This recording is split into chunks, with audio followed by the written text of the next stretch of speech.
Newspapers with Elena Casas. Hello, Elena. Hello, Lorna. Right, so as we've been mentioning in the news bulletin, Greece has a brand new government, or will be getting a brand new government today. What are their papers making of it all?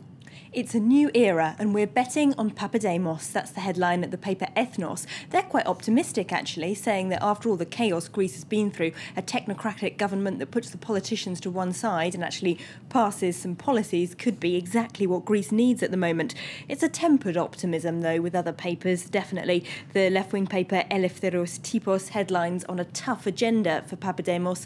They're pointing out that, of course, he does have to push through some even tougher austerity measures than they've already had, and given the amount of people out on the streets in Greece protesting in recent months in open defiance of their government, there's no necessarily a reason why they should stop now just because the government's changed. The more right-wing paper Ketimerini, though, says maybe there is some hope that people out on the streets might take a step back from the abyss, as they call it rather. They say maybe the people will realise there are actually people with knowledge and honesty in government now who can offer something positive when the country needs it so desperately.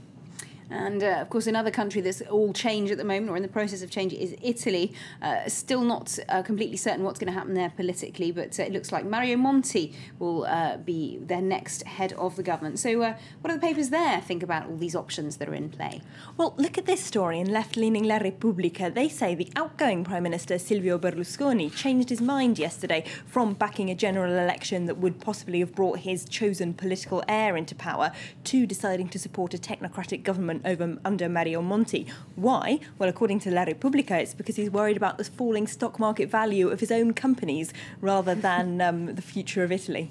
Perhaps a believable story there, who knows? But do the papers actually back that idea of the technocratic government? Well, in La Repubblica's editorial, they say it might be a good idea, but there's so much infighting going on still between Italy's different political parties before they can actually agree any technocratic government, and there's no guarantee that it will actually get enough support to pass anything once it is put in place. La Stampa, though, is really very positive about this idea. They call it the antidote to the sinking of the system, saying that by picking Mario Monti, President Giorgio Napolitano has played his very best and most prestigious card, and it seems, they say, that Italian politicians have lost all sense of responsibility, so why not put some technical people, some economists in charge to put through policies that Italy really needs and leave those politicians to one side. OK, well, we're going to move on now to over the channel in the UK, because News International chairman James Murdoch appeared before the British Parliamentary Committee yesterday, and that's made headlines in much of the British press today. He's on all the British front pages. If we have a look at The Independent, they're asking who's lying on this front page. We've got James Murdoch there on the right. He denied yesterday that he knew anything about the phone hacking being endemic at News International before it was revealed in the press this summer. On the left there, you've got two other men, Colin Myler, former editor of the News of the World, and their former legal head, Tom Crone. Now, they told a parliamentary select committee, they told Murdoch about these charges, particularly an email that revealed the hacking was limited to wasn't limited rather to only one reporter way back in 2008. So the paper says one of them must be lying, and even more so, James Murdoch is either lying or he's incompetent, because what CEO wouldn't know about that kind of thing going on in his business? One question now for you, Lorna, to wrap up with. If you wanted to know what to pack on holiday, who would you ask? I'd probably go to a guidebook, I imagine.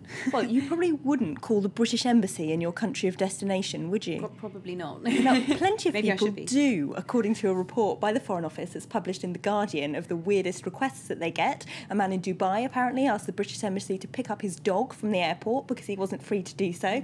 And the British government has had to set up a special call centre in Malaga in Spain to deal with these kind of calls, including the woman who wanted to know what shoe size Prince Charles is so she could buy him some slippers as a present, and the man who wanted Phil Collins' telephone number.